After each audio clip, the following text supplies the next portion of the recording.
Le 7-9 de France Inter, première matinale de France, à suivre aussi en vidéo sur franceinter.fr.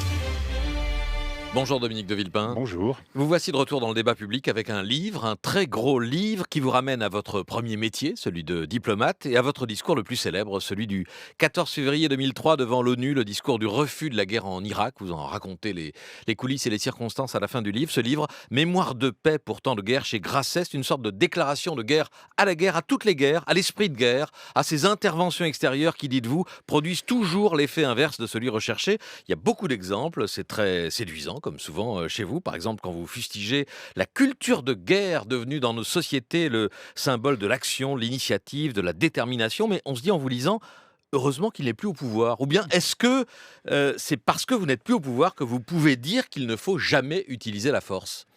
Oui, je disais à peu près la même chose quand j'étais au pouvoir, je vous rassure, Monsieur Cohen. Donc je n'ai pas changé. J'essaye simplement d'élargir le spectre et de regarder un peu partout autour de nous, en Amérique latine, en Asie, en Europe, en Afrique, au Moyen-Orient, à travers de nombreux exemples, comment cet esprit de guerre prolifère et comment surtout monte le risque de guerre. Parce que c'est quelque chose dont nous n'avons pas suffisamment conscience. Ici, en Europe, le risque de guerre, aujourd'hui, est multiplié. La guerre n'est plus impossible et elle nous touchera demain de beaucoup plus près, sans doute, que la guerre en Syrie ou en Irak.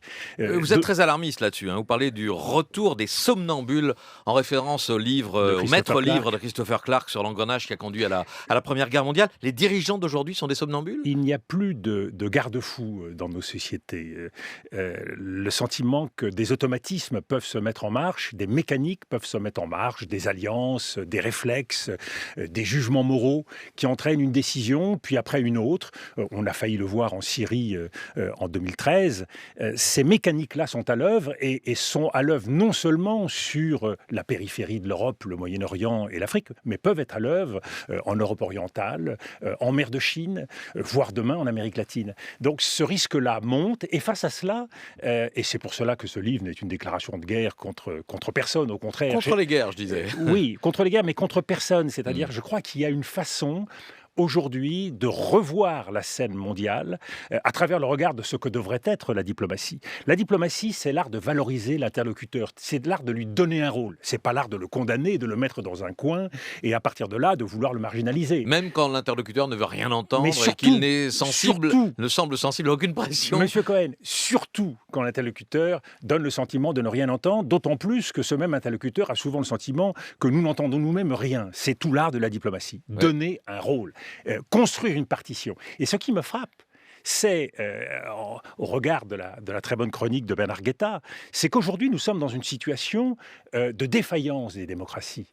Et ce sont les démocraties illibérales, celles qui aujourd'hui sont en train de fleurir en Europe de l'Est, ce sont les régimes autoritaires qui font ce que nous ne faisons plus, qui font de la politique. Ouais. Ils ont un regard politique sur le monde, un projet politique, et qui défendent une vision du monde. Quand vous regardez la proposition de la Chine de nouvelles routes de la soie, la ceinture, la route, ils ont une vision de stabilité du Caucase, de l'Asie centrale et du Moyen-Orient à travers une politique économique de construction des infrastructures dans l'ensemble de cette région. Nous n'avons pas ce projet. Regardez la paralysie de nos sociétés face à ce que nous considérons comme la menace migratoire. Mais nous pourrions avoir un projet cohérent, global, nous les Français, les Européens. Pourquoi ne pas avoir un projet du type euro-africain où nous développerions l'Afrique et le Moyen-Orient à travers une grande politique qui servirait nos marchés, servirait nos entreprises, servirait notre croissance, réglerait le problème du terrorisme, réglerait le problème migratoire. Ça réglerait vraiment le problème du terrorisme, Dominique de Villepin. Ça n'est pas seulement une question d'inégalité mondiale. Quel est le pari de la Chine, non seulement vis-à-vis de sa propre région, où elle se sent menacée, comme au Xinjiang, devant la montée du terrorisme et de l'islamisme, c'est qu'en développant le niveau de vie de ces États, le Tadjikistan et tous les autres, eh bien, vous faites accéder à un niveau de vie des populations qui n'auront plus besoin d'aller recourir à l'arme de l'islamisme, du terrorisme et de la violence. À moyen ou long terme, mais à court terme, face à des menaces immédiates. Mais le moyen et long terme, c'est demain ou après-demain.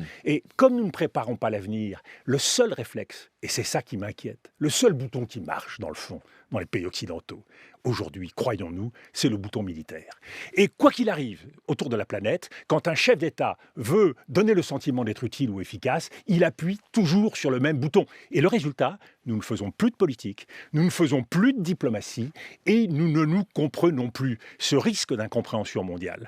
Nous n'avons plus les outils aujourd'hui sur la scène mondiale. Le G20, on voit bien, en dépit des efforts, celui de Hangzhou en Chine qui s'est tenu il n'y a pas longtemps, les forums, les directoires, la gouvernance mondiale ne fonctionne pas et donc le risque de guerre s'accroît. Alors, il faut rebâtir une gouvernance, des structures, des lieux, des institutions de paix, des partenariats de paix qui nous permettront de construire un monde plus stable et de régler les crises. Je voudrais revenir à quelques exemples que vous citez dans votre livre, Dominique de Villepin. Le bouton, effectivement, c'est le plus facile à actionner pour un président, c'est le plus régalien, etc. Puis il y a le bouton, puis il y a le service après-vente. Après, vous exprimez votre gêne face à ces présidents, ces chefs d'État qui paradent ensuite devant des foules en liesse. Vous citez George Bush sur ce porte-avions américain, Nicolas Sarkozy et David Cameron à Benghazi, après l'intervention libyenne qui a été catastrophique, ou François Hollande à Tombouctou et Bamako. Sur ce dernier exemple, vous avez condamné l'intervention française au Mali. Vous auriez préféré qu'on laisse les djihadistes s'emparer du Mali avec les conséquences Monsieur Cohen, en Afrique de l'Ouest aujourd'hui? Ce qui est très intéressant dans la façon dont vous posez la question, c'est exactement la façon dont, malheureusement, dialogue le pouvoir militaire et le pouvoir civil en France. C'est toujours le tout ou rien. On aurait pu imaginer une intervention. Et croyez-moi, il y en a eu des dizaines en Afrique, et j'ai participé à de nombreuses d'entre elles, d'une toute autre façon. Des redzous lancés au Tchad contre les forces du colonel Kadhafi qui descendaient vers N'Djamena, nous en avons fait beaucoup. Est-ce que pour autant il faut déployer 2000 hommes, 3000 hommes dans un pays? Est-ce que pour autant il faut se mettre dans la main d'un chef d'État et d'un régime que nous ne maîtrisons pas, ou plutôt qui n'en fait qu'à sa tête? Ah, il y avait une autre façon militaire de faire, c'est ça que vous dites? Il y avait une autre façon militaire, mais surtout, il faut conditionner l'emploi de l'intervention militaire, de l'outil militaire, avec une stratégie politique. Intervenir au Mali sans avoir une stratégie politique de réconciliation, et en particulier de traitement de la question Touareg, que nous avons reléguée derrière, en ayant une approche formelle du problème malien, des élections, des consultations, et après essayer de faire la réconciliation, fait que la crise malienne n'est pas réglée. Nous sommes toujours dans la même situation au Mali, la même situation qu'avant, comme en Centrafrique. Nous venons de partir de Centrafrique. Tout à fait, quand même, des territoires ont été libérés. Tombouctou, qui était sous la coupe de djihadistes, a pu être...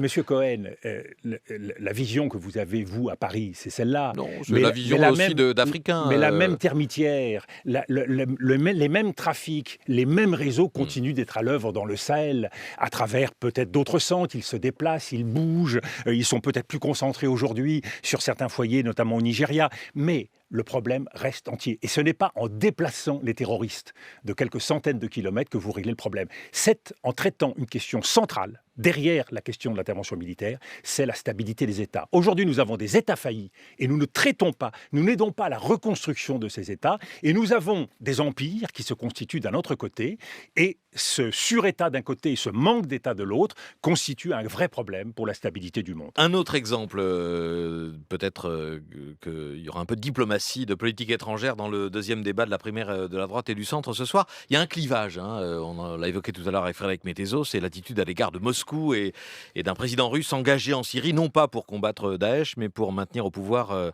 Bachar el-Assad et son régime. Vous êtes plutôt Fillon ou plutôt Juppé sur ce dossier?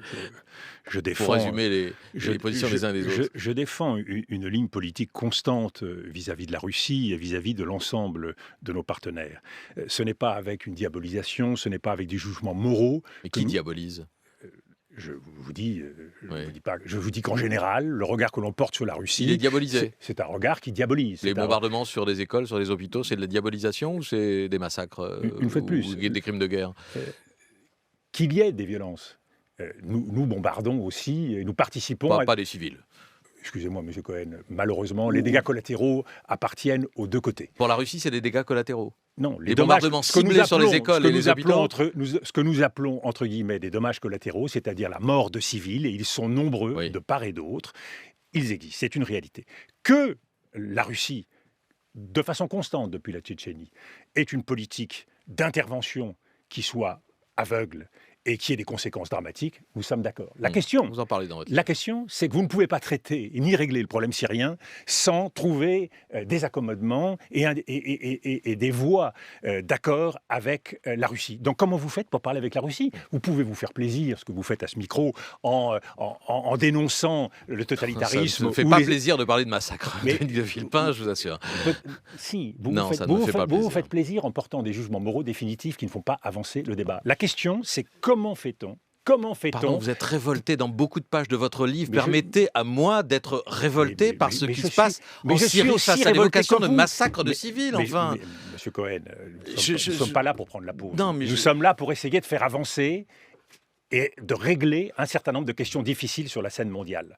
Sur la scène mondiale, vous avez une obligation qui est de traiter avec les gens qui sont en face de vous. Et donc, comment faites-vous pour parler avec la Russie? C'est très intéressant ce qui s'est passé avec la Russie dans le dossier de l'Ukraine, comme dans le dossier de la Syrie. Dans le format Normandie, et il se trouve que j'ai indirectement participé à ces négociations, en allant plusieurs fois en Russie dans cette période, nous avons réussi à parler directement avec Vladimir Poutine de ces questions lors des commémorations de Normandie. Eh bien, il faut suivre cela. Il faut poursuivre le dialogue.